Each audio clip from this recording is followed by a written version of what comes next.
سیاست یوه عربي کلمه ده د ساس او سیوسن له کلمو څخه اخیستل شوې ده چې لغوي معنی یې د اس رام کولو ته وایي.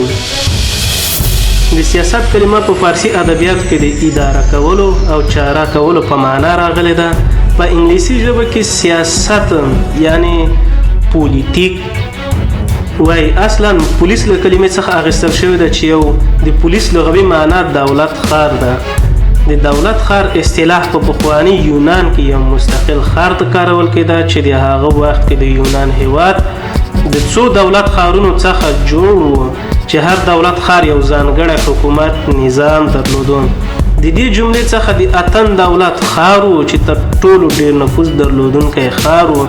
د همدې کبله سیاست د پولس د چارو مربوط و، یعنی هغه چارې چې په پولس پورې اړه ولري د نوي عصري په بنسټ ویل کېږي چې سیاست هغه څه دی چې دولت پورې مربوط وي.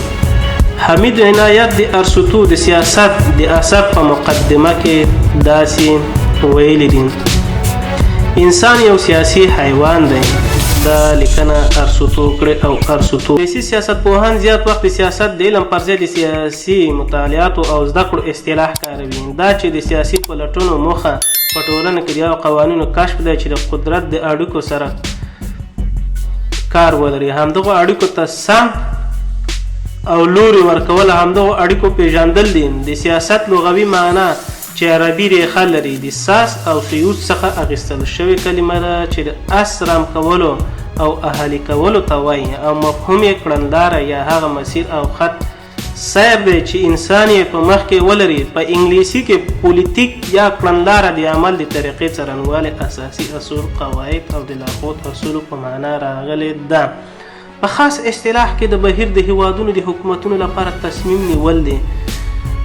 انسانان په هر شیبه کې په هر ډول د سیاست سره و کار لري. سیاست په غیر قابل انکار حقیقت ده چې د انسان په ژوند کې وجود لري. دوستانو، د لومړی ځل لپاره د سیاست علم اصطلاح په 1890 کال کې د کولمبیا په یو پوهنتون کې وکارول شو. په یاد پوهنتون کې د سیاسي علومو پوهنځی تأسیس شو چې د اقتصاد، ټولنپوهې، تاریخ، شمېر یا امر، عمومي حقوق، حکومت او د سیاسي علومو رشتې یې درلودلې. د نړۍ سیاست پوهان په 1948 میلادي کال کې د یونسکو په کنفرانس کې راټول شول او سیاسي علومو پر ځای د سیاست د علم اصطلاح وټاکله. د سیاست د علم پخواني پوهان لکه ارسطو، بلنګ، هنري، سجویک او بلژان د سیاست اصطلاح نسبت د سیاست علم ته خوښوي. بلژان چې په فرانسوي کې یو فرانسوي سیاست دی، سیاست یو داسې تعریف کړی دی چې سیاست د ټولنیزو علومو یوه برخه ده چې د دولت د بنسټونو او د حکومت د اصولو څخه بحث او بررسي کوي.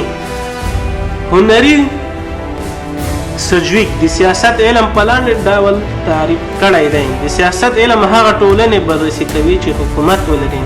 د هنري سجویک تعریف د سیاست د علم قلمرو یعنی سیمه تر حکومت نورو هم پراخوي.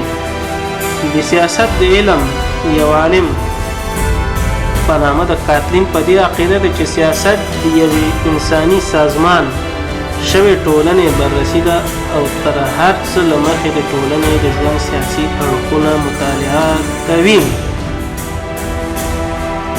سیاست هغه سیاسي اړیکې بررسي کوي چې انسانان د یو ځای کېدلو په سبب پیدا شوي. د سیاست د علم د ثقل مرکز قدرت دی. د سیاست د ډګر یو مشهور فرانسوي عالم: سیاست د امکاناتو څخه د ګټې اخیستنې هنر د سیاسي فعالانو لپاره هر وخت دا ممکنه ده چې په خپلو ټولو موخو ته ورسیږي، بلکې د خپل قدرت په اندازه باید خپل اهداف وټاکي. ګیتا موسکا و آستین غانی بیا په دې اندي چې سیاست په خلکو حکومت کول دي.